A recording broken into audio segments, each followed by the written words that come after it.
Hello everybody and welcome to the Pretty Good Gaming Podcast, episode number 94. Hello, a croeso I podcast, rhif 94.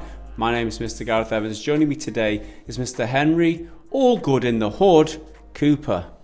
It's all good in the hood, beyond just being tired and, you know, this month has been so damn slow. It's just proper grinding through every slow day where there's like, oh, there's something minor going on here, nothing major, there's no games coming out, there's no one getting like really pissed off at stuff. There's a few people like a little bit annoyed at things, but nothing, you know, super outragey. There's been a bunch of kind of negative news really this last week, as it were, and you've managed to keep the content coming. You're doing a cracking job considering there's nothing like juicy to get stuck into. But yeah, a couple of minor things really. Nothing to. I mean, what was that one the other day? I think somebody commented that it was just all negative news. There was the Ubisoft. Ubisoft are adding the cosmetic things for Assassin's Creed Valhalla, and you have to pay for them. And then there's the FIFA one, where again the you know how much it costs to get the ultimate team that you ultimately want. It's just astronomical. I guess good news in that. An argument could certainly be made that, and this will be a pretty decent segue at some point, that the Dying Light story, that it's not in development hell, is actually positive, because they're saying, no, our game is actually developing properly, and it's not a complete dumpster fire back here that we're trying to hide from everybody. Yeah. And I mean, the good news this week, I guess, has been the Game Pass situation, because so many games came to Game Pass. Okay, end of last week. The Bethesda games came. We heard yesterday that like loads of EA games are coming to Game Pass. Take them or leave them, you know what I mean? But the bottom line is that there's just so much more coming. Outriders is now coming to Game Pass on day one. That's got to be the standout good news of the week, right? Probably, but there's just... It's just quiet. That's the problem. And there's a few little things that, oh, that's kind of cool, or oh, that's kind of shit. But there's no like big problems or big successes at the moment. We're just kind of in this grey area of gaming news right now. But eventually it'll pick up. May things get a little bit bigger with heavier games like Resident Evil 8 is probably the biggest one. And then Deathloop, which I'm really excited for. April, there's Monster Hunter and Outriders, which again, they're both kind of mid-level in terms of how big, they're popular they will be. Like, I'm not expecting them to be total dominators, but it's just what it is. It's what it is. We said it like last week and the week before, I think, that it's just the start of a new console generation. No one really knows what's going on. Still pandemic, so people are still developing from home, and there's all of those issues still ongoing. We're in a purgatory. We're in a purgatory. We're just waiting for something to happen. And with that in mind, we've got a few things on the agenda for today. Before we get stuck into them, though, what have you been playing this week? You've been taking advantage of the Game Pass situation? Yeah, because Bethesda dumping a bunch of stuff onto Game Pass, I finally got around to playing Prey. So I've had to practice saying that because it's so difficult. I've got back to playing Prey, which is now on Xbox Game Pass and PC Game Pass. I do technically own it already. I bought it on Xbox for like £5 ages ago, and then I think something else came out at the time, so that took away my attention, and then I just sort of forgot about it and it fell by the wayside. But now I'm finally playing it on PC. It's running beautifully. I'm having a fantastic time. Arcane they just get me. Arcane know what I like. They do amazing level design, but with like storylines, and there's still a narrative to it, but it's still like, all right, here's the objective, figure it out, which is the best kind of level design. I don't like games where there's absolutely no story. It's why I never connect with games like Minecraft. So I'm like, well, I need an objective. I need something to strive towards. Yeah. But in Prey, it's like, right, you need to get into this laboratory. There's a locked door here, so you can try and like hack that, or find a key card, or you can try and like go around the other side, or open a vent and do some manipulation of the power supply, or maybe go out into space and float around with a little jetpack and figure it out. It's up to you, and I think it's brilliant. I'm having a fantastic time so far. I'm only a few hours in, and I've just been enjoying dicking about in the world. Awesome, that sounds good. I think with Deathloop coming out very soon, I think obviously you said you're really excited for that. That's I mean, careful though. You know what excitement gets you? It gets you disappointment. It gets you high expectations. I'm ready to get hurt. I'm ready to be burned. And it's going to be the first one. Hurt me, bitch. Hurt me. The first kind of game I'm really interested in this year, and fuck it, let me down. It's one that's actually coming out. I don't believe that half of the others are actually going to make it. So even if it comes out and it's shit, it's still the only one that made it this year. Henry, ready for the pain, Cooper. Let's move on to... I'll basically go through what we've got on the agenda for today. So we're going to be talking about Dying Light 2, which has been some news. It was hinted at in a Daily Triple, but now they've dropped the news. I'm not going to go into that too much. The next article is surrounding... we had some kind of alright behaviour by Activision Blizzard this week, where, alright, they had to let people go, but they did it in a reasonably good way. It was okay, yeah. But it turns out that the CEO, Bobby Kotick, might be paying himself $200 million in spite of laying people off. So we'll be getting into that too. So, win some, you lose some, I guess. After that, we'll be taking the community questions. And then we have, instead of a Triggered Fanboy comment of the week, we have a Guilty Gamer confession of the week. So see if we can absolve them of their sins. After that, some top YouTube comments of this week, and then the bad dad joke of the week to finish off. And then let's get started though. Before we do, if you do enjoy this podcast, it's brought to you by the faithful supporters over on patreon.com/prettygoodgaming. If you do want to support the content, get access 2 days early, as well as get to ask us questions and have the satisfaction of knowing that you're supporting us and to continue to bring this content. Head over there and support us. Without much further ado, Dying Light 2, Henry. So I feel like this game is haunting me. I feel like its shadow has been really on me for the past few months because there's always something going on. And recently, I think on Wednesday, so it's yesterday at the time of recording, they did a little dev update. But I'll quickly do quick-fire controversies, as I've called them, because that needs to set the scene for why this update was necessary. So Dying Light 2, sequel to the open-world zombie game Dying Light, and its main thing is open-worldy with zombies. Sounds pretty generic, but they've got parkour and a lot of melee-based combat with like craftable weapons, so there's a lot more creativity and intrigue there, and it's actually very, very good. I really liked it. I think it came out in 2015, I want to say. So in terms of the controversies, in January 2020, so just over a year ago, the game was delayed indefinitely, and it was originally meant to come out in spring 2020, so we're about a year late now, and until yesterday we'd heard virtually nothing. Then in May 2020, there was a report by Polish news outlet Polski Game Dev, which, among other things, said, quote, the game is a total fucking mess. But the PR team quickly jumped on that and said, no, that's not true. There's dodgy translations, this, that, and the other. Doing their job as PR, and that's what they're supposed to do. Then in June 2020, popular game writer Chris Avallone, who has probably worked on one of your favourite games because he's done little things, small and large, everywhere.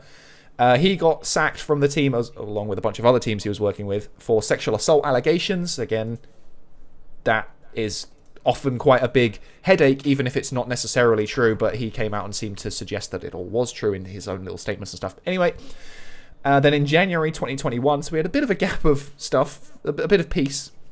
In January 2021, narrative designer Pavel Selinga quit. Now, that's not necessarily a bad thing on its own. People come and go game studios all the time, but I think in the context of everything else, it doesn't particularly suggest that something is healthy over there at Techland. Then in February 2021, so very recently, there was a report by The Gamer about management issues, particularly with the CEO Pavel Marchevka, and basically just no one knows what's going on. Processes keep changing on the whim of the senior management people. They're like, oh, we don't like that, change it. And then there's some more like socially controversial things like sexism and homophobia, all those allegations and stuff. But again, none of it's outright confirmed. The studio's being quite quiet about it, apart from these little reports from sources and stuff. But they broke their radio silence after however many months. I did have it written down. But the last thing they said publicly was on their YouTube channel. There was a gameplay video from E3 in August 2019, so a decent amount of time. It was a good bit of gameplay. It was like long, 20-minute, pretty much uncut, crafted but uncut sequence. And now, for the first time in a very long time, we've heard something, and that was the Twitter account said, on Wednesday we're going to do this update video. We're going to, kind of get the ball rolling again and up and keep you informed. And they promised that the game was not in development hell, despite these quickfire controversies. The game is not in development hell. That's what their words. This update video was just 2 minutes and 46 seconds long. Now, I'm interested in the game. I really like the first one. I'm well up for the second one. All these controversies are really souring my anticipation for it, but I'm still hopeful. Like, I hope it's going to be good because the concept and the ideas that they were putting into it, beyond it just being an open world RPG, open world zombie game, sounded really promising. Like, in that gameplay demo, they showed off a bit where, like, you have the choice. You can drain this flooded district, which means you have access to that area and you can go, access missions there and access equipment and supplies there and stuff, which is all good. But it was flooded for a reason, so that whatever was in there is now available or can get out, and that water's got to go somewhere else. So you got to figure that out, which I think sounds really interesting. Anyway, on to the update. I've written it all down because it was that short that I could just transcribe the whole thing. It opens with developers reading out mean tweets about the game, like, "Oh, where's the game? Is it cancelled? Blah blah blah blah blah." Yeah. And it's basically styled like The Office, the US Office, with like little camera zooms and stuff, trying to make it real dynamic and kind of like and fun. And I was like, okay, that's all right. It's an interesting way to do it. I don't mind it. I don't hate it. Then after that, they got to a bit of chit chat. Well, not chit, like talking, but it's not really saying anything. It's PR. It's PR speak. Stood in like a triangle with like the guy at the front, like they're in like action movie like group or something. Exactly, and they're saying things, but it's not like information. It's not facts. So the first guy, "We got the message. We understand you are curious about the game because you want Dying Light 2 to be good as you imagined. And maybe you are a little impatient because you have waited a long time for any news about this." Then the next guy comes on. "This is a huge and complex game and we needed time to make sure it will live up to our vision. All of us here are putting our hearts into delivering a game that will keep you playing for months. We'll be ready to start talking about Dying Light 2 very, very soon." When I heard that, I was like, well, isn't this what this video was for? Like, I mean... It's an announcement of an announcement, isn't it? Yeah, like you say, "Oh, we're gonna come out, we're gonna say everything, we're gonna let you know what's up," but the actual video is saying, "We're gonna let you know what's up another time, like not now." And then the next guy carries on. "The whole team needs your trust and support, as this is what motivates us, especially now when the circumstances are hard for everyone. We are proud of having such devoted fans as." We are proud of having such devoted fans as you, no matter how you express your feelings. Then I don't believe that. I don't believe anyone wants to be screamed at. And just for you, here's a small snippet of what's coming. Please stay with us for just a bit longer and stay safe. Thank you. And then we got about 20 seconds of new gameplay. And I say new gameplay. It's still very edited and like cut together to make it look dramatic and cool. But it's nothing. Like, it's kind of nothing. We'd already seen a decent chunk of gameplay. We had 20 minutes of gameplay last time, and it didn't show anything new. I mean, how could you show much new in 20 minutes? But they did promise, with a big stamp title card, that it is coming in 2021. And it is now March 18th, 2021. So they've got about 9 months to pull together whatever state the game is in and put it out. Yeah, there's a bunch of things that strikes me about this is that, they're taking the light-hearted approach with the reading mean comments things, and they're having developers themselves read like awful words that people have posted. You get on with a fucking, just give me a fucking demo already, or get it out the fucking door, and they just like transition between like 4 or 5 of the people reading the most horrible things that their fans could say, and they talked about that directly when they said, "It doesn't matter how you express your feelings, we're grateful for it." And that's send us death threats. It doesn't matter. We'll work hard. It doesn't matter. We read them anyway, and we're happy about it. Don't send anyone death threats. Don't do it. Yeah. So I don't mind that stuff. I really like the fact that they're approaching it with a certain sense of humour, and it's not just an announcement. It's just another trailer with a date on it, which is in essence what this video was just them saying the game's coming this year. And now the cynic in me says, are they just doing this to get investors interested? Are they just doing it to raise the expectation of this game? Because they haven't got anything meaningful to say to the gamers about the game, about any updates and that. Because like they said, they've talked a lot in the past, and they said on Twitter that they announced it too early. That was, our problem was we talked too much, and now we're just talking again, and we're not saying anything. Is that learning a lesson? or is that just doing the same thing over and over again? I don't know. I'm a bit cynical about this because there's no substance to it. Exactly. I feel like this is a knee-jerk response, which, to be fair, is understandable. They've been getting a lot of heat from these various like expose reports, and then the media and us kind of talk about it and jump on it, and it's not good news. So this seems like them jumping on this to try and do something to try and get ahead of it, and being funny with the mean tweets thing. Oh, it humanizes us a little bit. Yeah, I quite enjoyed that, but it doesn't mean anything. It's done nothing to quell my concerns about the game. I don't feel like reassured or anything. It's a less than 3-minute video, more than half of which was kind of like funny, jokey, but substanceless. Yeah. Like I even said in the Daily Triple where I touched on it, which I think it was Monday's one. I can't quite remember. I didn't need new gameplay. I don't like we've seen that, and it plays basically the same as the first one, just like better.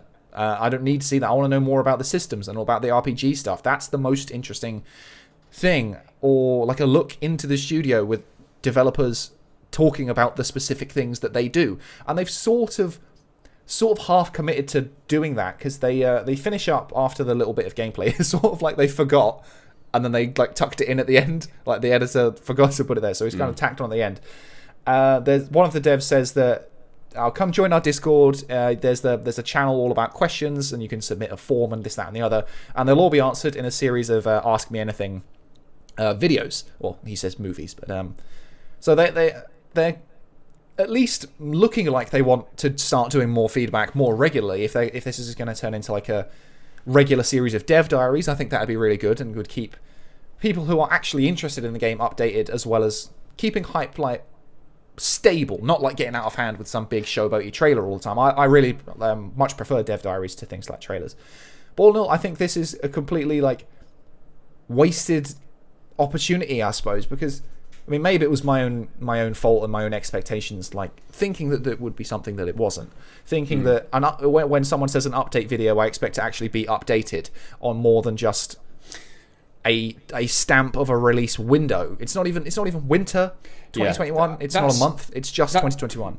I think the problem is that this is just a PR exercise. It was marketing exercise, essentially. Getting people to... The objectives here from a PR point of view was get people signed up to the Discord so that they can get them invested in the game more and inform them about updates in the game. So people on the Discord, it's easy for them to sell the game when it comes about. Also, objective B is humanize the developers so that people stop being angry towards them and realize that there's human beings behind the facade, reading the tweets and actually reacting to the negative things that you say. So don't treat us badly. So those and also get the investors excited. I guess those three objectives that I can see, you know, from what I understand, from what I've seen, that's what I reckon this whole thing was all about. None of them relate to us being anywhere closer to getting the game, or so it wasn't for us. It was for them. So which is why it feels a little bit hollow for me and empty. And it's like, is this what these corporations do these days? Is it just they're just like self-serving? Do they not care about the? It sounds entitled. I'm just another entitled gamer on the internet when I put it like that. But all they had to do is just shut up, not say anything. When they're ready for release, if they were 3 months from release, they could put a release date down and say it's coming in 3 months. They're obviously not within that time frame. They're obviously looking towards the end of this year. Otherwise, they would have a release date. So you're talking September, October, November.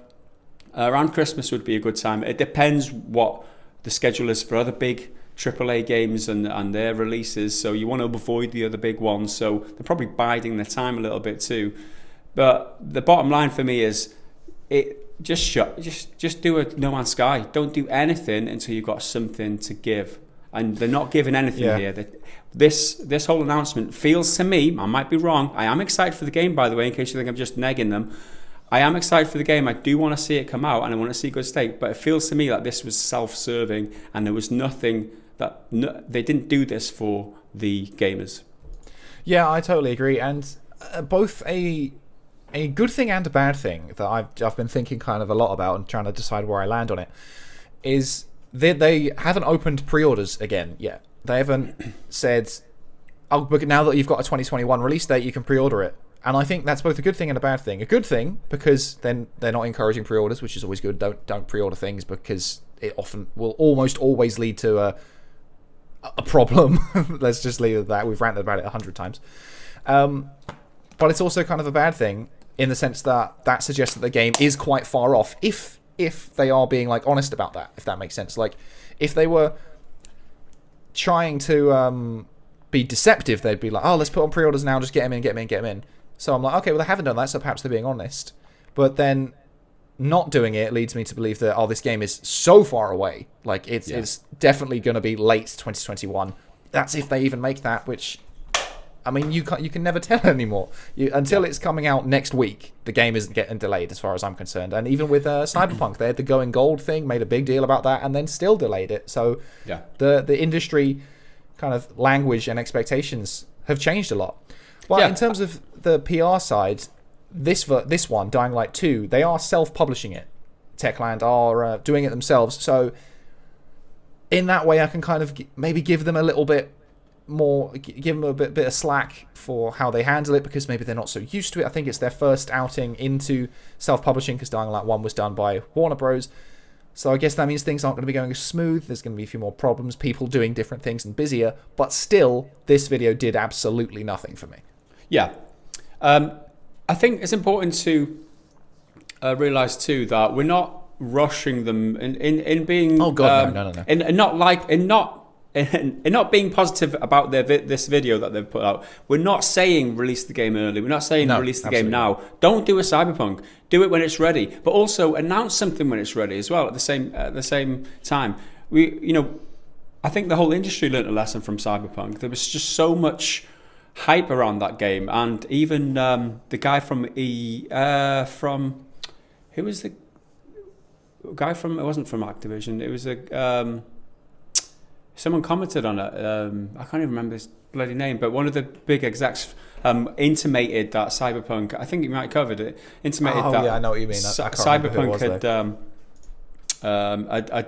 taught the industry a bit of a lesson. I think it was Phil Spencer.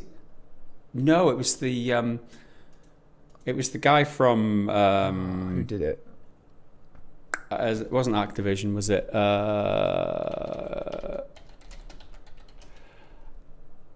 Because it was in like a blog post or something. Patch notes. I can see his face. Was it Take Two Man? Yeah, Take Two. Fuck. Someone in the comments has already got it. Strauss Zelnick. Strauss Zelnick. That's it. And he was implying that Cyberpunk had already. He took notice of it. Like the fact that punching above the weight, I think was the expression he said. So the developers and the decisions going into the publishing of Dying Light 2 would have responded to that Cyberpunk situation, and they're definitely gonna learn some of those lessons from Cyberpunk and try not to make the same mistake at the very least. So again, for me though, just take it. You don't have to say anything if you've got nothing to say. Yeah. That's what I mean. Like this video was wasted. If it was an update video with an actual update and stuff, then I'd be totally more on board. You're saying something that's worth saying. We've been doing this. Here's this new feature. Here's what we're a bit of a roadmap type thing when we're going to expect to do stuff. Maybe a video now and then look forward to this next show in lieu of E3 type thing. We'll do like a lengthier thing. Keep people looking forward. But this was empty, and if you've got nothing worth saying, just don't say it. I think the problem is that anything you do say at this point, considering you've been radio silent for so long, it's going to generate some hype and expectation. Yeah. And that's exactly what you do not want. You do not want people getting excited, especially if you've got nothing for them. They're going to have to wait another year and a half. I mean, they haven't said it. Right, they've implied it'll be out by the end of the year. It doesn't give you anything guaranteed. At least if they did open pre-orders, that would be at least some commitment by the company that they want to achieve the end of the year release date. But there's absolutely nothing that's stopping them just pushing that 2021 window away again, because nobody's going to. But again, I don't want to just keep flogging the same horse. And like, yeah, as that kind of leads in nicely. Like, oh, I don't want to be super negative about it. This video did nothing for me, but in terms of reception, a lot of the comments are pretty positive, being like, I'll wait another year. I just hope it doesn't turn into another Cyberbug 2077. TLDR, we saw Cyberpunk. We don't want to pull a CD Projekt Red. I'm so proud of Techland. Updates, people, updates. And it got to 244,000 views at the time of recording, and 24,000 likes to 783 likes with 3,695 comments. Oh, yeah, 700 dislikes. So people are like with them on this. Like, then the ratio's not really horrific. It's not people screaming at them. Really, we're not even overtly negative right now. I don't think. It maybe sounds like it's not expressing. We're British. We're British. That's what we do. Exactly. We pick things apart. It's nothing, and it's in our blood. Could have done with more, but I don't hate this. Like the bit of the tweets was quite funny. If people just did that as their updates, like a weekly thing, reading the abuse they get, I'd watch that. That'd be great. Yeah, that'd be cool. So there you have it. That was the. They teased the update, and then the update happened to be another teasing of another update. So got blue balled. Dying Light 2. What do you think? Let us know down in the comments. Let's move on now to the Activision Blizzard situation. So we heard this week that they're laying off 50 staff who are responsible for live events and esports matches, and you covered that in the Daily Triple this week. However, they were getting like 3 months' pay and a year's health insurance, plus the $200 worth of Blizzard Made it vouchers. All worthwhile. Wow, God Almighty! Oh dear. What an absolute ridiculous situation. But you know, these things have to happen. They did it all right. I mean, everyone's saying that it's a good severance package. So you've got, I don't know what a good severance package is. They say it is. Everyone else says it's good. I have to agree. Yeah, okay, it has to be good then. However, at the same time, another article hit the news yesterday, and this was that Bobby Kotick, who's the CEO of Activision, might be paying himself $200 million. Now, I say might be. This information comes from activist investor firm CTW. They're an investment group. And they claim that Kotick is in line to receive $200 million payout based on their own calculations. So this isn't confirmed by anybody other than them. A little bit background on CTW. They have a mission to hold directors and executives accountable for what they describe as irresponsible and unethical corporate behavior. So basically, people who are basically pillaging the system and leaving everybody else in their wake. They're the police. They're the people who are raising awareness at the very least to try and stop people from being greedy bastards and just hoarding all the money to themselves, which is a noble cause, I would say. So apparently Kotick has a loophole in his employment agreement, and it's called the Shareholder Value Creation Incentive Provision. And basically this allows him to receive a payout. Bunch of fucking buzzwords, isn't it? That means nothing. They put a link in the article, and I clicked on it, and it was just like an officially like legal document. I was like, I'm not reading this fucking shit. That's what they want. They know you're not going to read it, so that you don't question it. So apparently there's a loophole in his employment agreement. Basically, it allows him to take a huge payout based on the company share price. So the company share price has increased since December 2019 by 66%, and he gets that bonus regardless of whether the company milestones were reached, which is like basically his performance as a CEO, whether he did his job right or not. He gets this bonus anyway because the company's worth more money. And this isn't the first time he's had this sort of problem with his shareholders before either. I'm pretty sure the exact same thing happened like last year, where he took a huge bonus. Well, it's bonus in everything but name, because if it's bonus, then it gets a little bit of extra tax on it. But this is what the fuck was it called? Shareholder value creation incentive. It's not a bonus.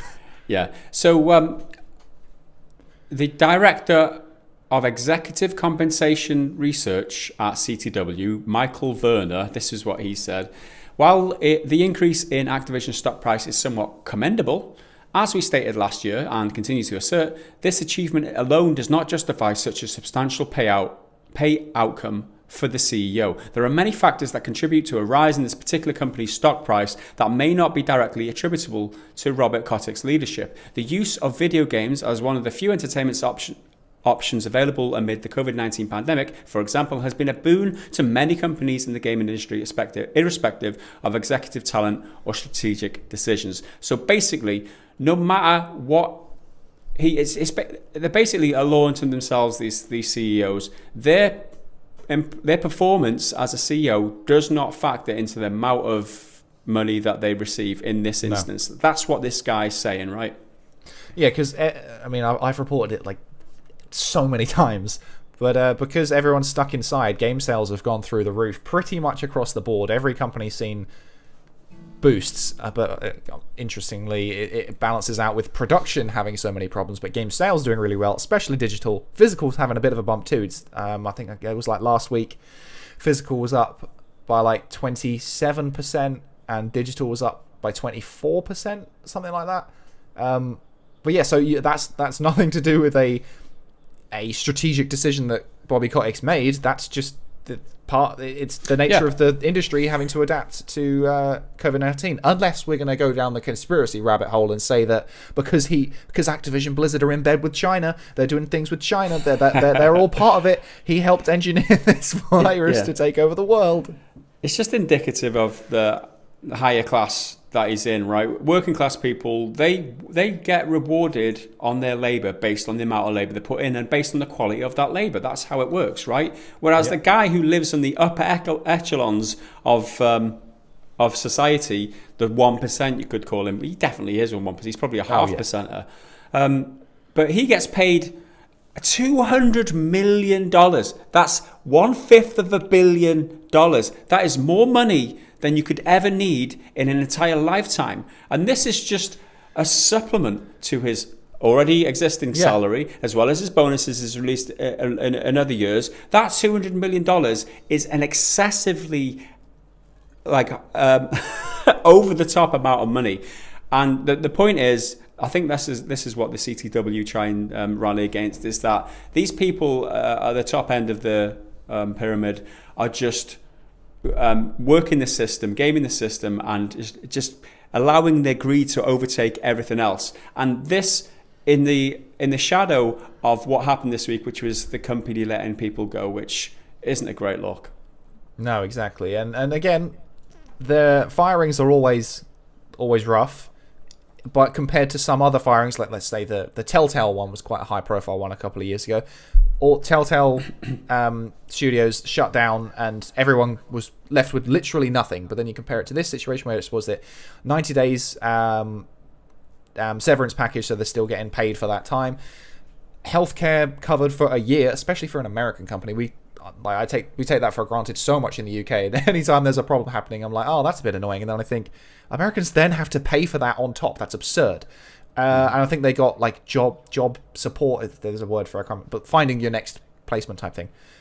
But the fact that these 50 people, which I think only accounts for 2% of their total workforce, these 50 people are now left jobless while their boss, who they've probably never ever met, probably not even a Skype call, because he's an executive. They've got to do executive things, and these are esports people who are supposed to be doing live events, but he can't do live events because COVID's destroying the world. He's getting this $200 million, as you said, on top of anything else he's got, on top of the salary, on top of annual performance bonuses, on top of whatever company stocks he has, and that's just his in-company stuff. There'll be his personal shit, his personal investments, and all that sort of stuff. It's a slap in the face to actual working people, and I think I touched on that in the video. I was like, I don't want to be too hard on them this time because this case isn't as bad as it could have been. But let's just remember that the CEO still earns millions and millions, and the actual workers never see any of it. And it's almost like I knew this was going to happen. I knew that this story would come out before it even happened. I think you've got to give credit to Activision Blizzard, right? We've got to separate the the company from Bobby Kotick himself, because he's a greedy fat leech, basically. All right. Yep. I've got nothing more to add. You summed it up nice and succinctly. Yeah, you've got to distinguish between the two here, and I think Activision Blizzard, on this occasion, with the severance packages, seem to have done the right thing. I think there's a trend among the media, especially people like Jason Schreier, to jump down the throat of companies who have to lay people off. Now, it's never nice to lay people off. It's never a great situation for anybody. And to jump straight in, both guns blazing, and blame the company for making what is essentially just a business decision. There's nothing personal with it. It's just the nature of the situation. These companies are so big; they've all got different departments, and if one department isn't making money, it's basically it's bringing the company down. It's not profitable. Then a decision has to be made. It doesn't mean that the whole company's not profitable. It's just business. That's how it is. That's how the system's set up. We can't blame the people who operate within the system for how the system works. That's my opinion. Anyway. Maybe people would disagree with me on that. So. With that said, I think that Activision have done all right this time. Give him a bit of credit. Still, Bobby Kotick is a leech, and just a little bit of back. You did mention it earlier about the fact that it happened again in the past. When it was 2019.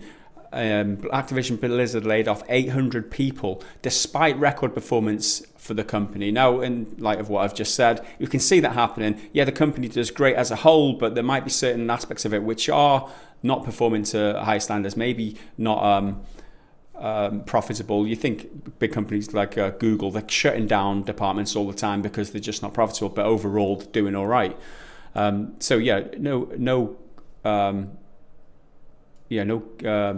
I've got no judgment on them because of that. That's just how it works.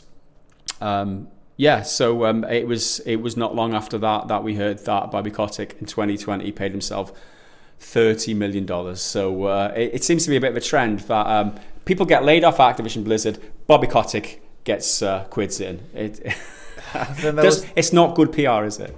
There was one as well, which was a share thing. It was a stock buyback, which was Activision announcing to the traders and stuff, saying, "Oh, we're going to buy back a bunch of our stock." So then everyone's like, "Oh, let's start trading this." So then the stock prices go up.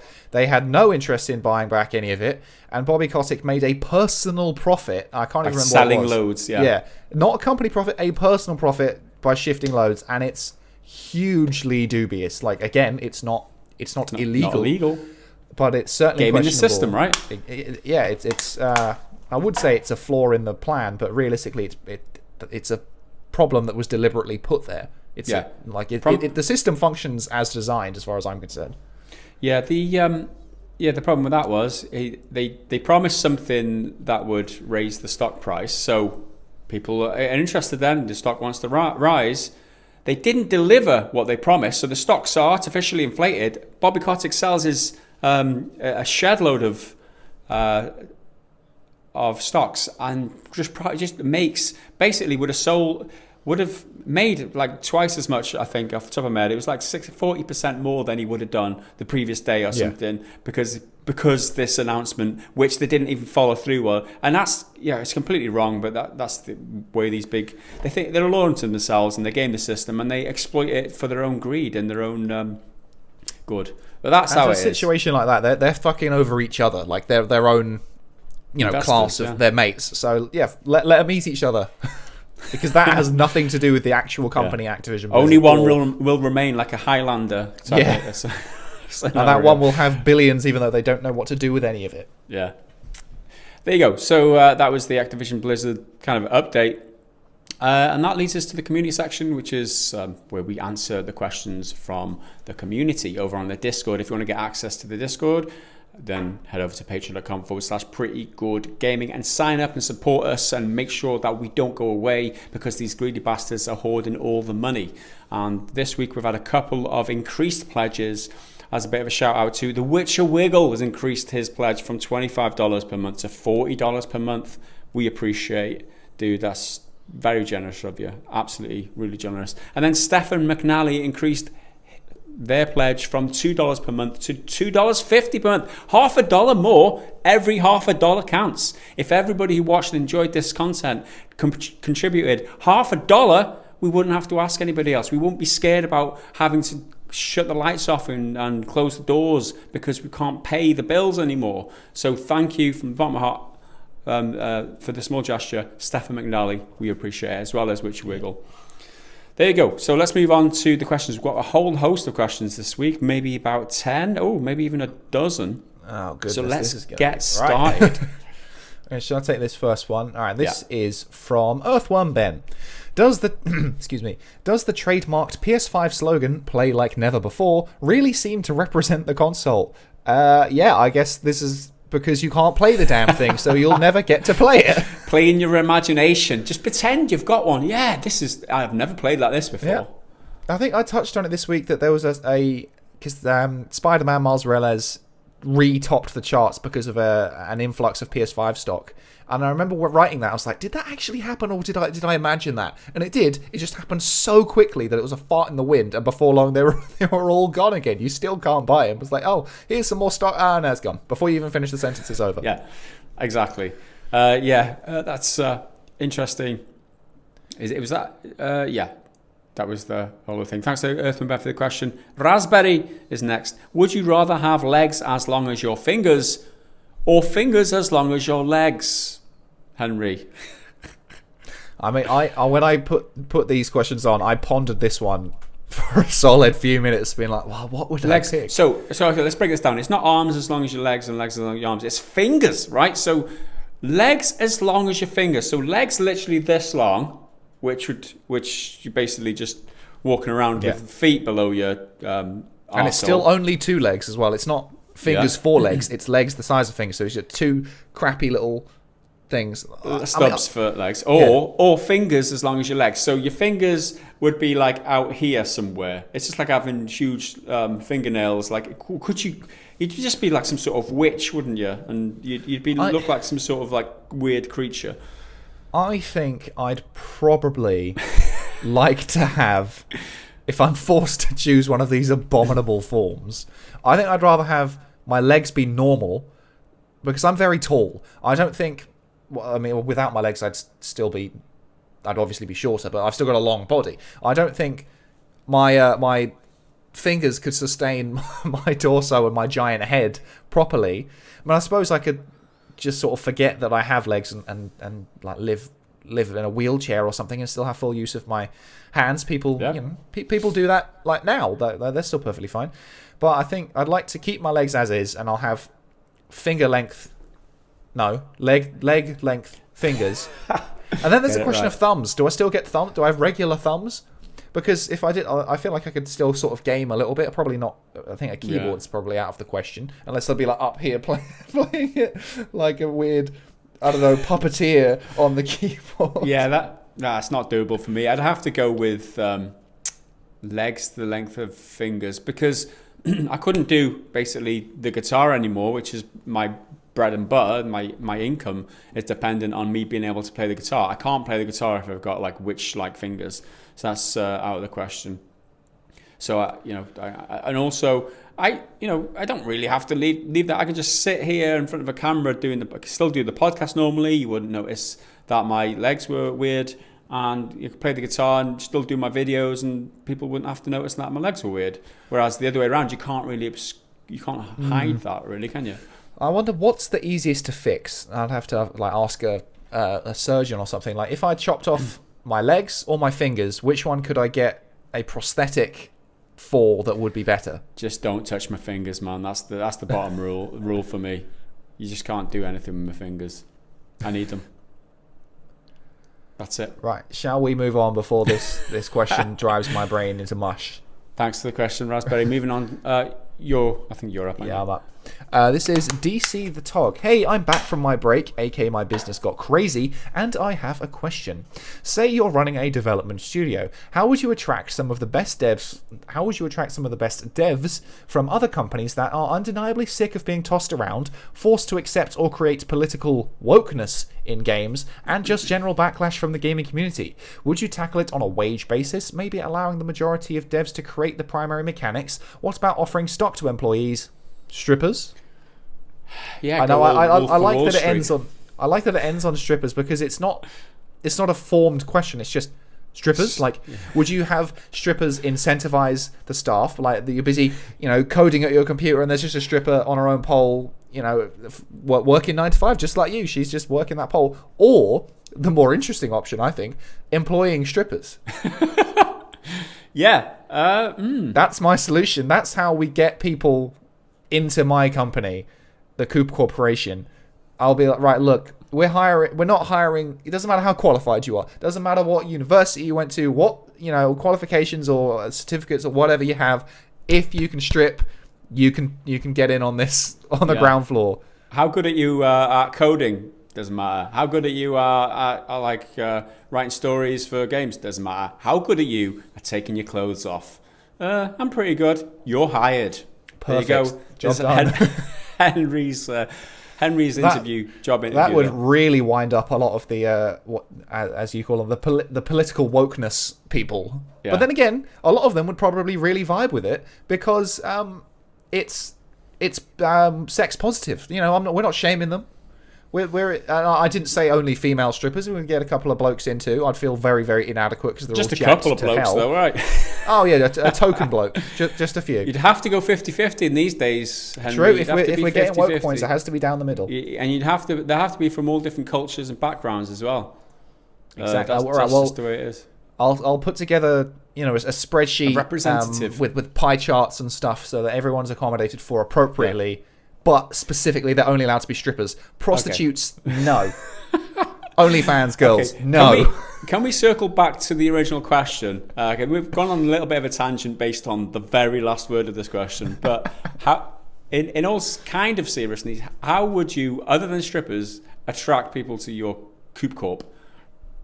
I mean, I don't know. If I knew that, I'd be a developer or a producer or something. I think the best sort of workplace environment that you can create is one that is just purely open to creativity. Obviously, you need someone, like a boss or a leader or something to have a bit of a drive. Structure. Yeah, to structure it. But I think an environment where any idea is not a good idea, because there are some bad ideas, but any idea is welcome. So anyone who thinks, oh, this could be cool, what do you think? And then you can try and see, oh yeah, that could work, and implement it, and that sort of thing. I think a lot of, obviously this is completely my opinion. I have no first-hand experience of any of this. But I think a lot of dev studios end up just being beholden to the whims of those at the top, or worse, the shareholders and the money people, the financial backers and stuff. So they need creative freedom, right? Yeah, more than anything. Obviously, money. Well, it doesn't say that money's a particular problem. Well, wages, I don't think. Generally, game development is a reasonably well-paying job. Obviously, it depends on your tier and who you're working for, but because it's so competitive and so in demand, it can be quite lucrative. I'm not saying it's easy, don't get me wrong, but it often pays better than other jobs. So I don't think wages are that much of a factor. Maybe that's just me being ignorant, but the way that I think would be fair, the way I always see it, and we talked about Bobby Kotick earlier paying himself like a ridiculous amount of money, whereas some people are getting laid off or whatever. The way I always see it's fair is always link the success of the company to the amount of money that the employees get. So if the company if the company does really well, then the employees get rewarded for that because it's their hard work, it's their labour. I always think that's the best way to do it. Now, whether that would attract more people because it probably would. You've also got you treat people like human beings. You've got to give them creative freedom. You've got to provide for their humanity, essentially. I've worked in a job before in the factory where they just grind the humanity out of you. You're just a cog in a wheel. You're just something that goes wrong and needs fixing, and you're treated like something that needs oiling or something that needs replacing a lot of the time. You're not a human being to them. You're just another asset. You've got to treat people like they're going to be upset some days, like they're going to be tired some day. They're going to walk in with personal issues or whatever. That's just the way human beings happen to work. So I think you treat people with humanity and you tie their success with the success of the company, and I don't think you can go wrong, really. So that would be my my sounds approach. Perfect. Shadow Lynn has the next question. Curious as to what software you use to record and edit videos, like the weekly vids or gameplay video. Also, do you use any software specifically for audio? Well, it's a bit of technical question, so it might be boring for a lot of people. But so I do all the editing and all of the.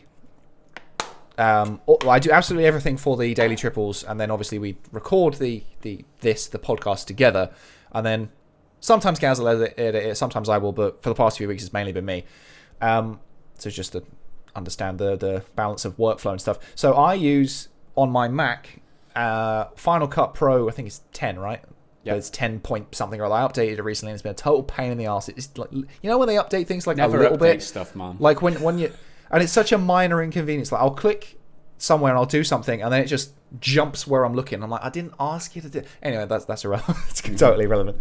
I do have an editing thing. I think I've got DaVinci on my PC, which I'm on right now, but I've used it once or twice, but I'm not familiar enough with it to be able to do it quickly. So I keep meaning to like edit something completely non work related, just whack something together to try and get faster at it, because obviously my PC's stronger, faster, better than the Mac. So in theory, I should be able to up my workflow. But at the moment, it's just Final Cut on there, which is fine. In terms of audio, I used to do it on a program called Logic on my Mac, but now I record it on the PC because it's just it's what I'm doing the work on, so it's more convenient. And that's Audacity, and it's basically a more basic version of it. Logic's more for music stuff, and you can add different instruments and tracks and stuff. Audacity is just, here's an audio track.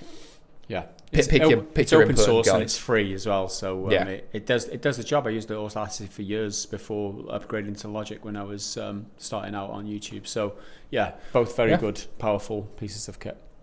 And it does the job in terms of recording gameplay video. Well, normally for a triple, because I don't have time to, like sit down and play something to get footage for it. I'll either already have footage, and again, it's on the topic of updates. Since updating my Mac OS, I used to be able to just search for Call of Duty, and I will have downloaded a trailer in the past, and I can just grab it. But now it's deciding that it doesn't want to look for that. It's going to look for everything but the stuff I already have downloaded. So I downloaded the Call of Duty Cold War trailer like this week, and dragged it into Final Cut so I could use it as B-roll. And it said Call of Duty blah blah blah number 3, as in I've already downloaded it a bunch of times, but it doesn't fucking show up in my things. And I've got 3 of the same video, and pretty much every week around podcast time, it's like, you're running out of space, and I'm like, yes, I know, but just give me 5 fucking minutes. Wow, this has turned into Henry's work process flow rant. But things, not a single one of them is a major problem. Don't ask Henry about his process in future, guys. Lesson learned here. Not one of them is like a major problem. It's just a little inconvenience. I'm like, can you just chill out for 1 second? But yeah, that's it. In terms of gameplay video, it's mainly just trailers and stuff, unless I've already got some gameplay from something like that I've recorded for like a review or something a bit longer. But a shortcut I use quite a lot is if I'm talking about a game like, say, Assassin's Creed Valhalla, which I did this week, I will just grab my review footage, the wholesale review that I finished and edited, and just put that in and cut out any like stupid memes or whatever I've put in, and just leave that on. And that makes things go so much quicker because I don't have to chop it up into little sections so that YouTube doesn't shit the bed and be like, that's stolen content. Well, they had one recently, I can't remember who it was. There was a Warner Bros. Thing, and it was literally like 2 seconds, and they snagged it. But Warner Bros. Are really, really, really great for that. They love doing it. Yeah, arseholes. So there you go. Hopefully that's answered the question. Shadow Lynn. Let's move on to the next question from Stephen123, and that question goes as follows. Seems as though the Avengers game is about to die. Is it me to read this? Yeah, I don't know, maybe. Yeah, I'll carry on anyway. About to die. I thought it would be good time to bring back Shag, Marry, Kill with a difference. Shag, Marry, Cruise.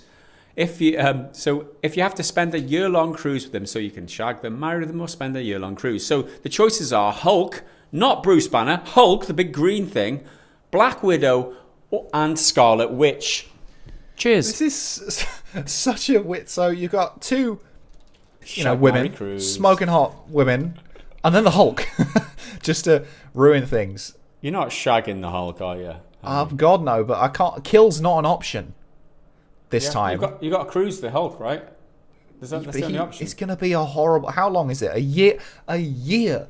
with the Hulk would be a nightmare. But then again, if he stays as the Hulk for long enough, he starts to get a bit more humanity based on various versions of him. I don't know if the Avengers game version is playing by those rules, but in various comic and film versions, he stays as Hulk for a long time and he kind of gets stuck and he's a bit more like sensible. He's not just completely angry all the time.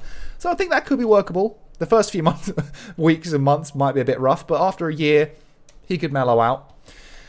In terms of Widow and Scarlet Witch, that's a shag and a marry situation. Yeah. You can't trust Widow because she's a spy, but Scarlet Witch is completely mental and really unstable. I mean, even so, the WandaVision TV show just wrapped up last week. No, week before last, and even that didn't even go into how, like, really deep into how questionable her mental health is, because a lot of that was inspired by the comic book House of M, which is really good. If you like comic books, read that. Is she? I don't want to spoil either the show or that, but she causes problems. Let's just leave it there. So I don't know if I want to be married to her. So I think I'll shag Scarlet Witch and I will marry Black Widow. Well, I thought the same, right? But then I thought about being able to harness the power of each of them, because if you're married with them, you're intimately connected with them, so you get to harness their power, right? Do you want powers and espionage to be at your disposal, or do you want someone who got telekinesis at your disposal and like horrible things like that? She's your wife, remember? She's not going to do any shit to you. She's part of you now. What if I don't do the laundry, or if I stack the dishwasher do it herself. incorrectly? She's got telekinesis. God damn it! But she's crazy. She can get someone else to do it. She can. Well, I suppose she can manifest someone with her weird powers. She's one of those characters where her powers are so sort of wonky that it's basically whatever the writers want her to be able to do, she can do. Yeah, I'm gonna flip it around from your decision. I'm gonna go with marry the witch. I'm gonna play it safe. Shaq the widow. She's already a widow, so she needs a husband anyway. So there you go. She's yours. And then we're going to go on a cruise together with Hulk Henry. I mean, I don't know what's going to happen, whether we're going to sink or not after a couple of days, how angry he's going to get. But it sounds like fun. It might be a right royal piss up. I reckon Hulk, when he's not really angry, when he's a bit more chilled out, he can really drink. Whether it's fun or not, it definitely beats the alternative. Let's put it that way. Let's move on to the next question. So this is from Kona1. I finally got something to ask. Do you think there is a change that the Microsoft deal with Bethesda could be the end of modding for Bethesda games? As far as I know, modding Game Pass is basically impossible because the way Microsoft has done it, so if future Bethesda games would be exclusive to Game Pass, it would be the end of it. I know it hasn't been said they are exclusive to Game Pass, just exclusive to certain platforms, but I still fear for the future. I mean the future Bethesda games not present, like Elder Scrolls 6 or Fallout 5. At least end of modding from unofficial sites, like Nexus. The infamous Creation Club would still work in my knowledge. So I guess this does potential exclusivity with Game Pass specifically end the potential for modding Bethesda games? Now, I think that your entire argument hinges on Bethesda games going exclusive to Game Pass, so you won't be able to buy them outright, and I just don't ever believe that's going to happen. Yeah, I think that's the problem. Like, if you want to be able to mod that badly, you can just buy it. Yeah, I don't see them ever producing a game and not allowing people to buy it. That would be ridiculous. Only having it available on the Game Pass, it wouldn't make sense financially, I don't think. All right, they'd get a lot more people on Game Pass, but a lot of people just don't want to pay a subscription and want to own their games. Yeah. I can't see them doing that. Doesn't mean it's not going to happen, but I really can't see them doing that, which means they have to sell it on a platform with Windows Store or Steam or somewhere else, Epic Store or whatever. Which means that mods are probably going to be around for a while to come. That's just my I don't assumption. believe they're going away. And then it's sort of a splinter question.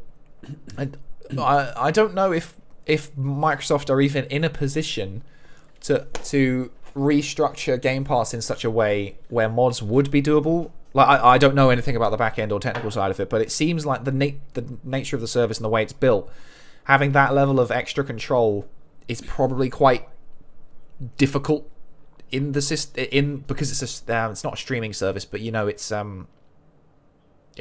a library which things come and go all the time.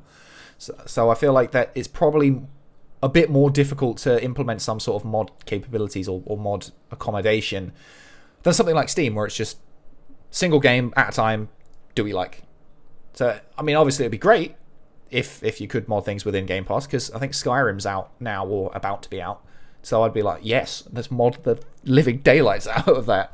But yeah, it's probably easier said than done for that specific platform. Anyway, there is a second question. Question 2 is this a Bethesda conspiracy of getting Future Creation Club as the only option, aka paid mods? So it would, going exclusive to Game Pass, be a means of Bethesda bringing back paid mods in the Creation Club. Do you think that's the only reason? Maybe that is the only reason why Bethesda sold to Microsoft, because people weren't, it's the only way that they can. So it'll be. It seems like a total conspiracy theory to me. It'll be another tier of Game Pass. There's Game Pass Ultimate, where you get like Xbox Live and you get it across all platforms at once, and then there'll be Game Pass Creation Club, where you can mod games, and it's its own separate thing. There's one thing expecting the worst from a company. There's another thing believing something like this is one of their motivations. However, this is the gaming industry, and fucking anything is possible. Anything goes. Thanks for the questions, Kona. Is it me now? Cloney99 has the next question.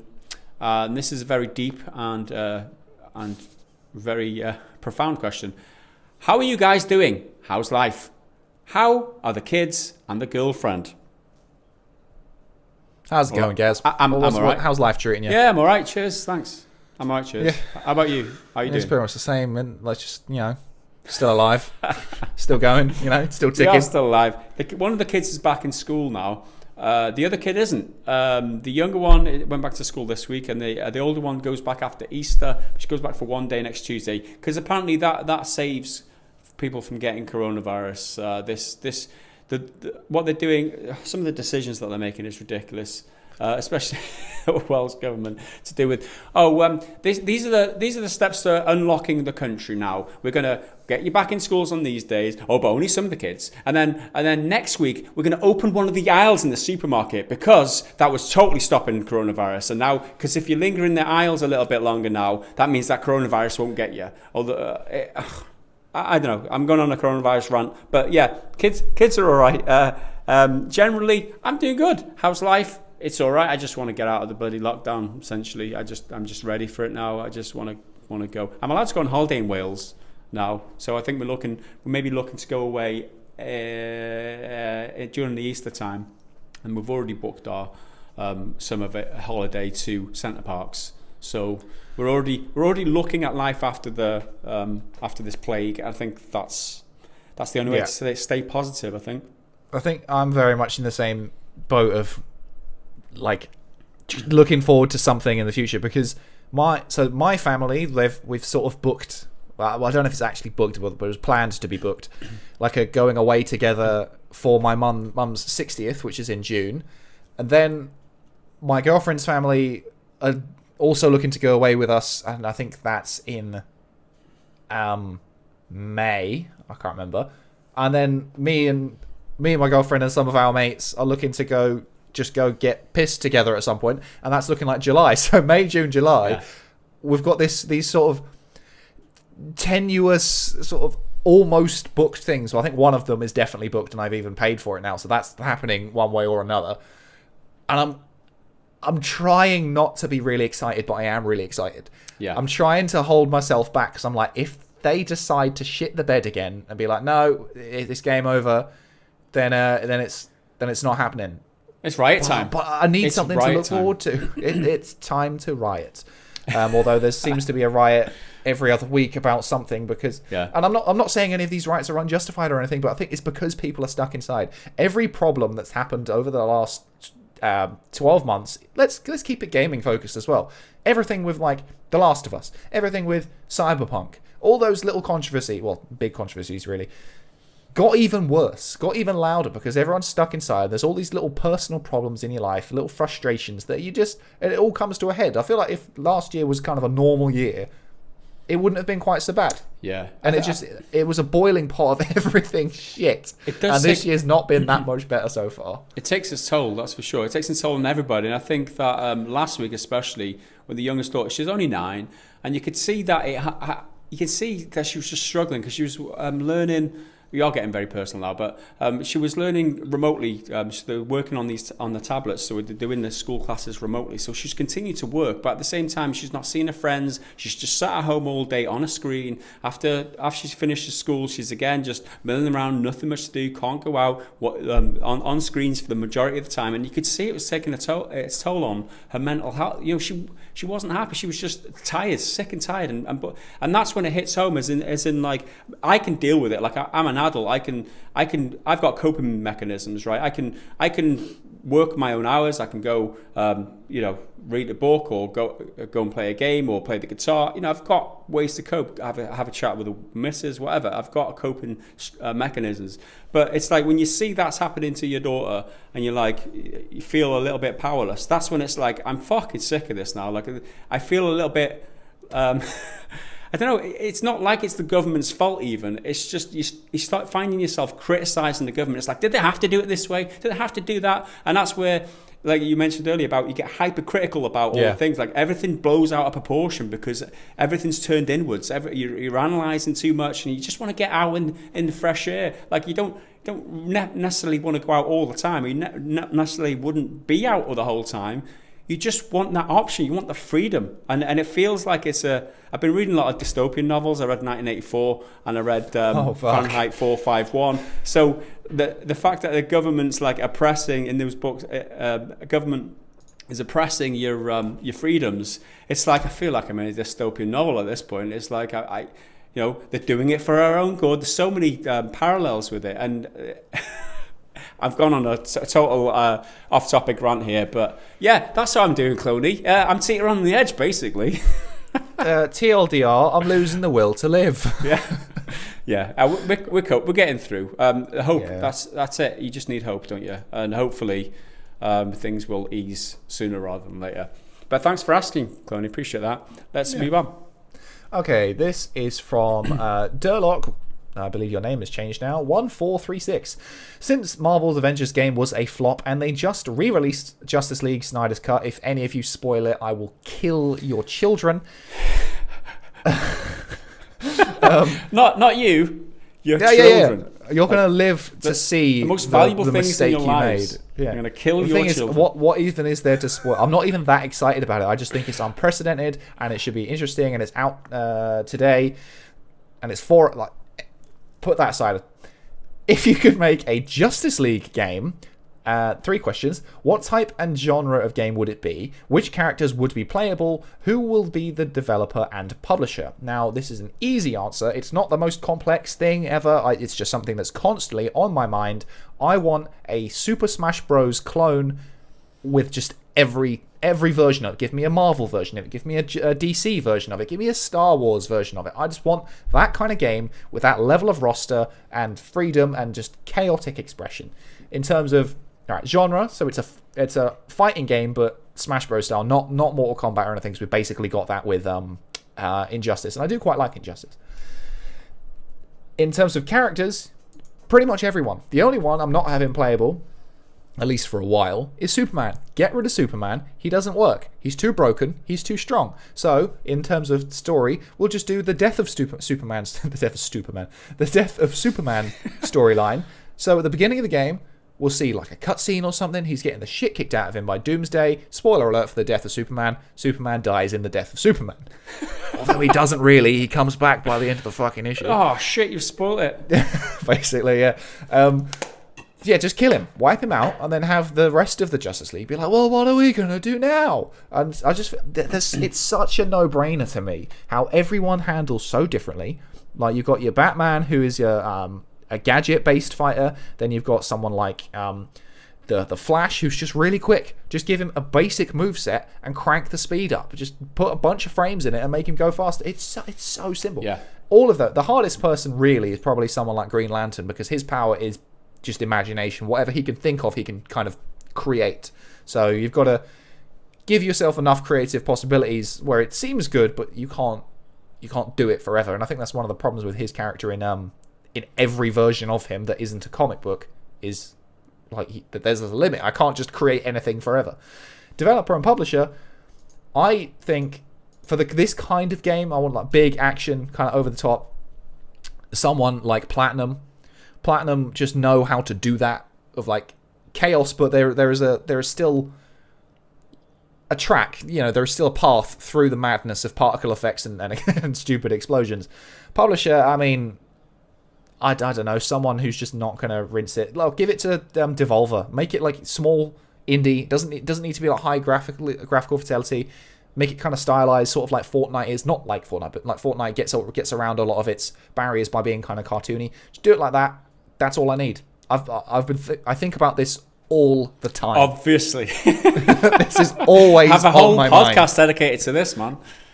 Yeah. That's I do the exact same thing. Yeah. With a Marvel suite of superheroes, with a Star Wars one, just every franchise. I just want it. Smash Bros is such a perfect formula. Winning formula. There you go. Thanks for the question, Durlock. And then next question from Angry Hobbit Zero. Another one aimed at you. Hey Henry, will you be indulging in the new Doom Eternal DLC, Ancient Gods Part 2? I mean, I still haven't played Ancient Gods Part 1, to be honest with you, and I keep thinking like, oh, I really should.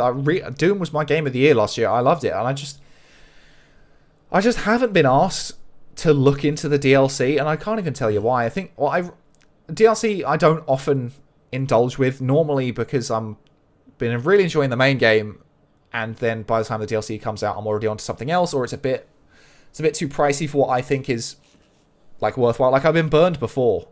Like I bought, excuse me, like all of the DLC for I think Batman Arkham Knight, and most of that was garbage. So then I was just like, well, whatever. Like I just won't really engage with it. And then even big ones like The Witcher 3. I've got the Game of the Year Fancy Edition where it comes with all of them, and I still haven't gone near them because that main game is so big and so good. I still haven't got round to it. But maybe I will eventually, because I do really, really, really like Doom. But it's probably not going to happen for a while, and I think that DLC is out today, but I'm not entirely sure. But I probably won't be indulging in it. That's the easiest answer I can give you. Well, you got such a backlog of games now, especially on Game Pass. You got like all the EA games to play. Yeah. You got the Bethesda games to play. You got Outriders coming out. Doom Eternal on Game Pass as well, on Game Pass PC to clarify. If I can transfer my progress, which I don't know if I can, I might be able to because you have to sign into a Bethesda account when I do it on PS4. If I can transfer my progress and do it on PC, that's going to boost my likelihood of playing it so much. But yeah, it's just not something I'm particularly fussed about right now. There you go. It's not a game I was craving DLC for. I was happy exactly with Doom Eternal as it was. Thanks for the question, Angry Hobbit Zero. I think you're up next. Oh, am I? Okay, this is another one from Durlock. We know Gaz loves strategy games, so here's a question. What would a strategy game need to have for you to say, okay, this is a current gen game, I'm impressed? What kind of feature or gameplay could push it to the limits? It could be a new innovative mechanic made possible by the current gen. So, current gen, you mean the actual current gen, which is like PS4 and... Not PS4, PS5 and the Xbox Series. Yeah, next gen has become current gen now. Exactly.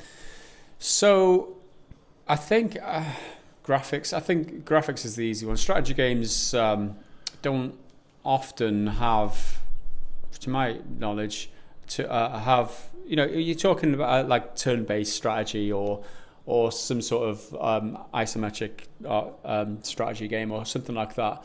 Graphics are always like, I'm thinking Crusader Kings. That was released was it last year, and then the graphics on that, Crusader Kings 3, and the graphics on that are good. They're good. They're a lot better than the previous ones. I don't know. Like what I like out of strategy games is that they include a lot of different layers. Like you look at the Total War series, you've got, I mean, we're talking many generations ago when that came out first. Obviously, on PC, you're not talking generations at all. But the fact that you've got the real-time battles as well as the main map overview type of strategy. There's the overall strategy, and then there's the battle strategies. When you mix different genres and add them on to each other, I think that would be the next evolution of strategy, where you mix in. I think Mount & Blade is a great example. You got a first-person RPG game mixed in with the strategy, the battles, and then obviously there's you can play it as an RPG, you can play it as like just a battle simulator or whatever. But you add something on top of that, like make it a open world RPG, like a Bethesda, maybe not Bethesda these days, but like a Cyberpunk. Add the Cyberpunk and bolt on some sort of tycoon management game or something. You know what I mean? Where you're building up an empire, and you can go about that however you want. So you've got the freedom of the city, the freedom of the to go and do RPG missions in a traditional way, as well as you're like a big corporation kind of executive, and you're building up a huge empire at the same time, and there's a lot of strategies involved with that. That could be one way, I think. I think that kind of works for Cyberpunk specifically, because in the law, I say like corporations are a huge thing, and there's there's districts which was meant to be the like flashy holiday resort, but then they gave up halfway through. So if you could be involved in building that, and if you make the right choices, it does become a big thing, and if you make the wrong ones, then it's a total fucking shit out. Yeah, there you go. I think that answers your question. Thanks, Durlock. And Ravage 3D has the final question for this week. Hi guys, hope you're well. Was wondering if you have any post-Foster's Fever plans yet for the channel. Are you going to carry on with this current setup, or are you going to go back pre-Foster's and set up 2 guys, 1 desk? Also, any plans for the early access on the other outlets you upload to, or are we stuck on YouTube? All the best, Neil. So first part of the question, I think it works really well, the fact that Henry doesn't have to get out of his bed at like 6 a.m. and travel all the way here to the office. I'm going to answer for you here, obviously, Henry. You can roll out of bed at 10 o'clock and work on your own in your own time at the current setup. I'm not sure I'm going to be able to convince you to change that. So it definitely works best this way. And I think, over coronavirus, a lot of people have found new ways to work that they thought wouldn't work, but actually it turns out a lot better for them, people working from home and having more freedom in that. I think if we were to change, then we might be together on a podcast again. However, I've changed my desk setup now, and so the podcast set is all gone, so that I have to reconsider that. I like the way it works now. It gives me a lot more freedom to work on the music stuff, earn my bread and butter, and it gives Henry the freedom of working when he likes to. So I think it's just good the way it is. I mean, I'm answering for Henry now, but yeah, I mean, I don't miss that commute, let me tell you. I think it'll probably stay the same because it's just convenient, isn't it? I mean, there's no sense in expending all that extra time and effort and money on traveling when it's not necessary. But I wouldn't it'd still probably happen every now and then, like maybe for certain things like a podcast, but as you say, that'll take a bit of fiddling around with stuff. But yeah, it's not like it's not going to ever happen again. We don't know really. We just want to get out of the lockdown to begin. See how that's all I'm too fussed about right now. So early plans for access on other outlets you upload to, or we're stuck on YouTube. Early access, it's just convenient as it is. We're duplicating work if we go to other platforms, which again generating more. What would you suggest? Would you suggest I know you can do. I mean, other platforms there are. Is it Float Plane or whatever it is? Again, just duplicating work, publishing to different platforms, and asking people to subscribe to a different service. Those things are available, but just in Patreon, YouTube. So I don't think Odyssey do that. And the Utreon one, it's very primitive. So I wouldn't go and put a lot of effort into YouTube at this point. Those are the other two platforms which we kind of publish 2 consecutively with YouTube. It all kind of changed, so we upload one to YouTube and then it dishes out to the other 2 platforms. They get fed the content, so there's no duplication of work there. So that's the problem, Neil. It's duplication of work, which you want to try and avoid. So yeah, any suggestions, let us know. And that is it for the questions this week, and I guess it's time to move on to the next segment, which was usually the triggered fanboy comment of the week, but this we didn't. Henry's been not triggering. He's been doing all his research correctly. He's been being very diplomatic in the way that he talks. He's not been making any mistakes, and everybody's happy in our comments. So we don't have any triggered comments. Blame Henry. What we do have instead is the Guilty Gamer Confession of the Week. Okay, so this was on the video where Valheim introducing the transmog payments or whatever, so you have to use in-game currency to pay to change the appearance of your character, and then they're gonna Ubisoft will make money off that. So commenter is Lil Hoss for reals. Now Henry, you're going to be the judge and jury here. Do you forgive him or not? Probably not, because he's in the confession box now. And here is his confession. I have a confession to make. I absolutely despise, that's a strong word, Henry. I despise MTX in paid titles. But Valhalla's whole Viking theme just tapped into my ancestry in such a way that I felt compelled to spend extra money on it so I could have all these cool looking weapons and armors that represented my heritage. It's the only game I've ever given into, and I deeply apologize to everyone here for partaking in such heresy. I feel disgusting. You should, you dirty little bastard. Right. I mean, what are you doing, man? Lil Hoss for reals. Like, what? Your argument doesn't even land with me, dog. So where are we? Cool looking armors and weapons that represented my heritage. From my memory, it's probably changed a little bit, but the microtransaction armor and weapons, it's all like fantasy-esque. It's the more magical, more extravagant junk. No fucking Viking wore that real. Shit. No one wore that. The most appropriate to your heritage is basically the default armor. Before you even upgrade it, it's just a bit of cloth and a bearded axe. Like, you're not getting any slack from me here, kid. Not buying that excuse when it's all like fantasy. You're not having it. You're not forgiven. It's over. Do you understand me? It's over. Wow. You're gonna have to do the guilty confessions more often. That was priceless. That was amazing. Well, yeah, that's you're it. Not forgiven. Sorry. 10 lashings. Little Hoss for reals. I'm sorry. No, scrap that. A lash for every penny that you spent on this game. Whatever your currency is, you said it's your ancestry, so potentially you're from Scandinavia or something. So whatever your currency is, it's up to you. Whip yourself for every penny. Penance is required. You need to make it up, and there's no use apologizing. You feel disgusted. Feelings are just nothing, dude. You despise microtransactions, yet you did it anyway. And what you're telling Ubisoft here is that it's okay to monetize this shit. You're not with us, dude. You're against us. You're one of the tainted, right? You need to pay penance. You need to make it up to the community. You need to figure that out. You need to figure out we're not Christian here. Just admitting your sins is not enough. I'm not going to absolve you. You have to pay your dues.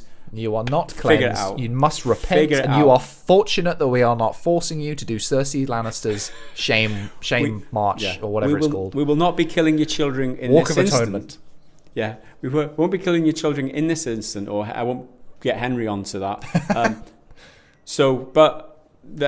We still require something to be done. A blood sacrifice must be made. Exactly. Something has to give. But thanks for the comment. Thanks for being honest. At the very least, you get that for being honest. At the very least. So let's move on to Other YouTube comments from this week. Henry, do you wanna? Where is start us it? off? Okay, this one I think it's not. It doesn't qualify as triggered or anything, but I think it kind of confused me in its tone because it seemed to ebb and flow in whether or not it was a joke. I didn't quite get it, so I hope you can help me come to a conclusion. This is on the Dying Light Not in Development Hell video, which I think was Monday's video. I think I touched on earlier. From Rob Vesper, who I believe has commented a few times before. PGG, are you naive? They didn't announce Dying Light 2 too soon. It was on track. It's in development hell. Hopefully they get back on track. So, I think this is like serious, not a joke. Yeah, like no, I think calling us naive for saying it is in development hell and stuff. Like I don't. So what confuses me, right, is he calling us naive, but I'm not the one saying it's not in development hell. That's what the developers are saying. And I think perhaps they may have seen the title or something and the announced it too soon and thing. Again, that's not my claim. That's whoever was in charge of PR at the Twitter account. Don't shoot the messenger. I mean, this is one bit I'm kind of confused about it, and I thought maybe it was a joke. It's like, are you being naive? Of course, like, don't be silly. Of course, they're stupid type thing, you know? Yeah. This is the closest thing to a triggered fanboy, I'd say, this week, because obviously he's trying to. Well, they announced it, but that was how it was at the time. Yeah, but it's not their fault. Development hell, Yeah. and now it's changed. Like you can't see that because I don't know. It's. I think he's just misinterpreted where the information's come from. Essentially, he believes that you're saying it and you're just citing sources. So yeah, he's saying they didn't announce it too early, and it is in development hell. Whereas the Twitter thing said they did announce it too early, and it's not in development hell. Basically, saying the opposite to the. So I'm naive. But the developers are the one with the information and they're wrong. Yeah. There you go. Okay, well, I hope you're as are confused as us, Mr. Vesper, and I hope we've come to an understanding here.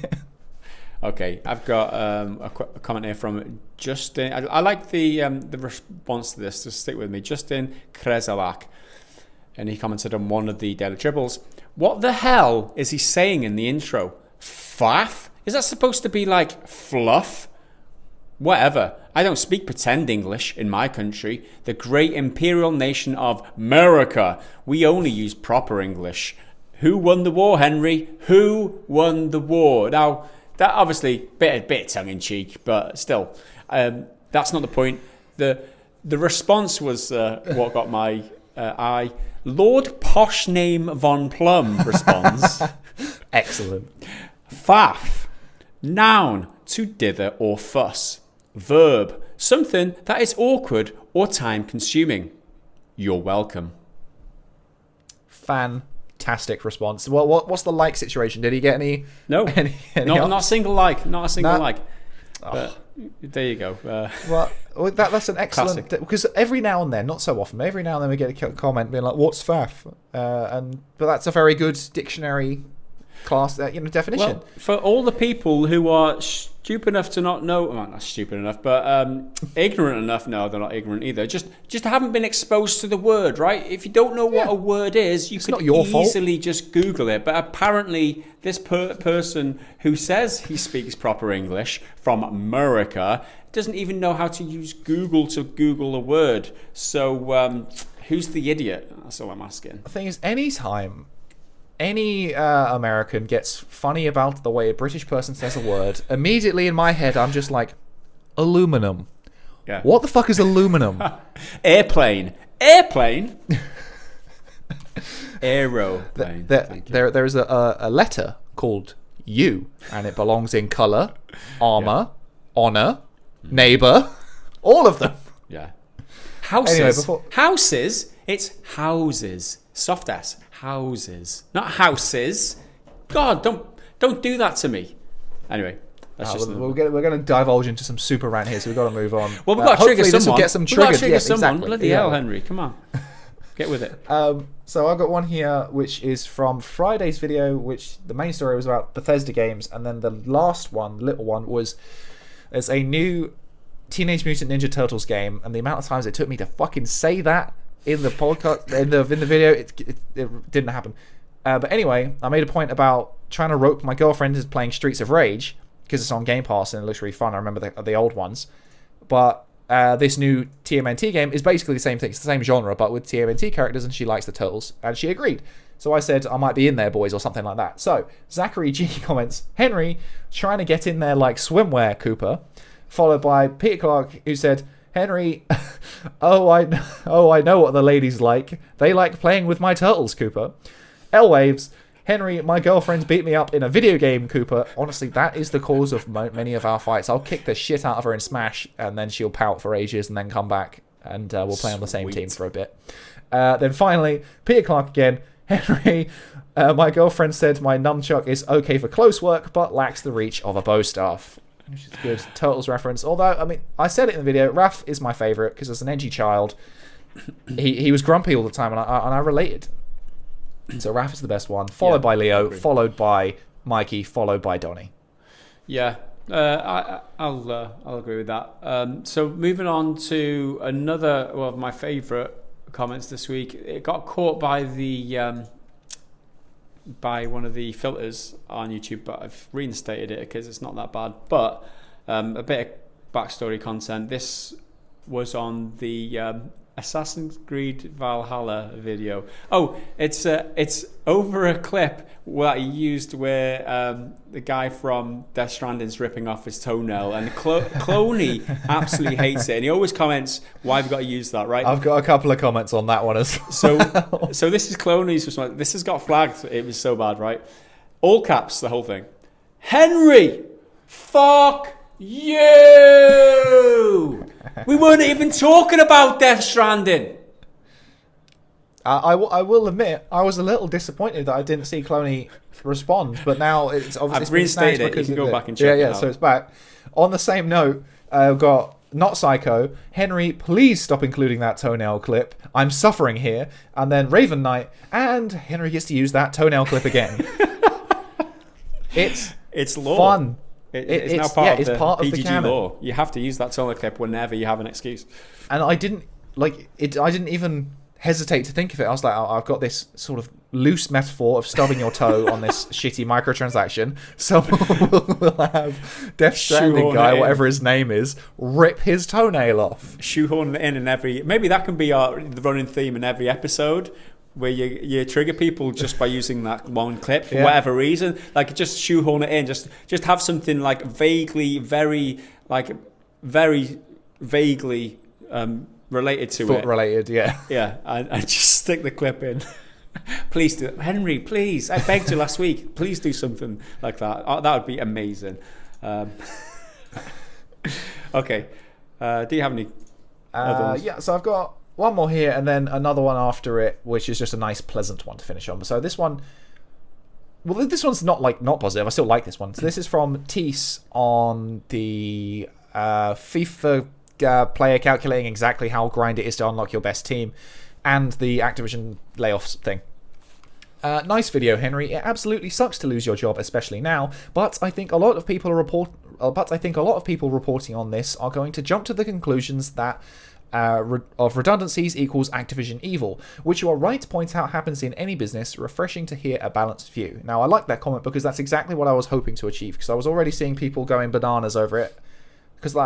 But as we've already talked about it throughout the podcast, so I won't go over it again. But I'm glad that you got that out of it, and that's what I was trying to achieve. There's something more nuanced, like, yeah, it's shit, but it is what it is at this point. Cool.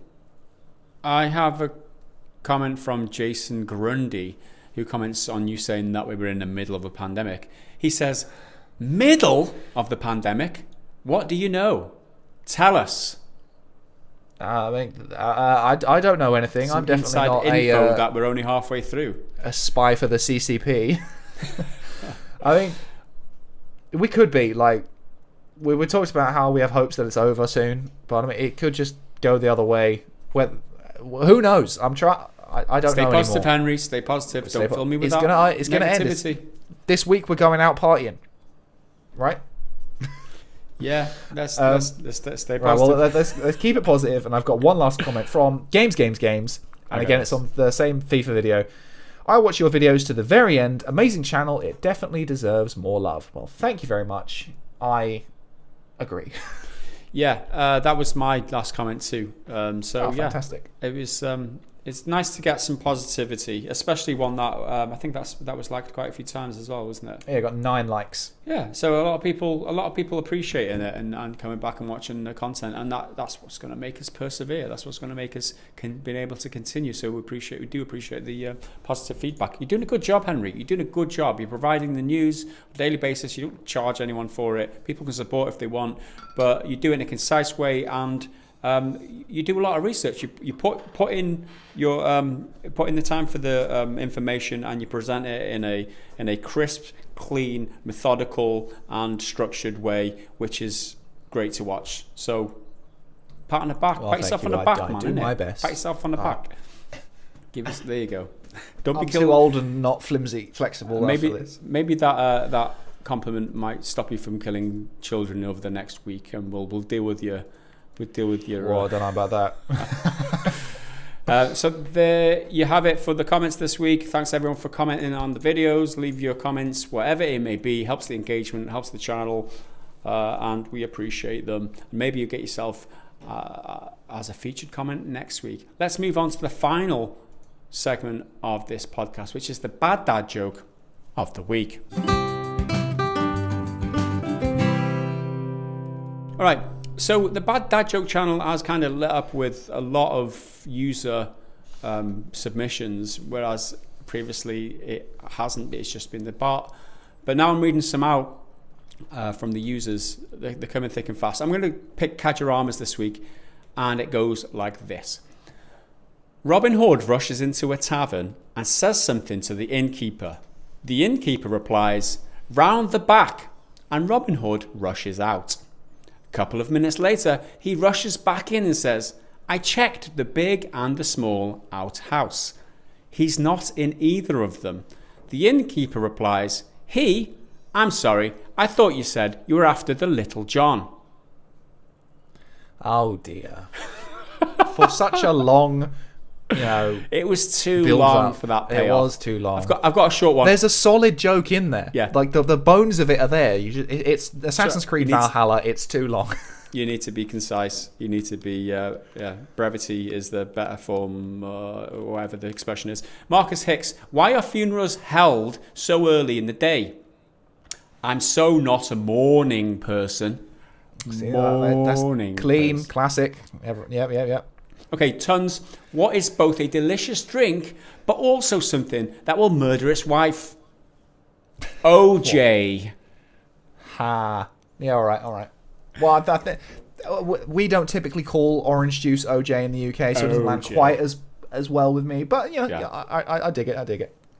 There you go. That's what I'm going to read out. Thanks for your submissions again this week. If you've got any dad jokes, again, leave them in the dad joke channel and I'll get around to them. If there's any good, maybe you'll get some people... maybe you'll entertain some people. Who knows? So that is it. That is the end of the podcast. Thanks for watching. Thanks for supporting us on patreon.com/prettygoodgaming. Really means a lot and really makes a difference. And there's nothing left to do but, on behalf of Henry and myself, say thank you for watching. We'll see you again in the next one. Until then, bye for now.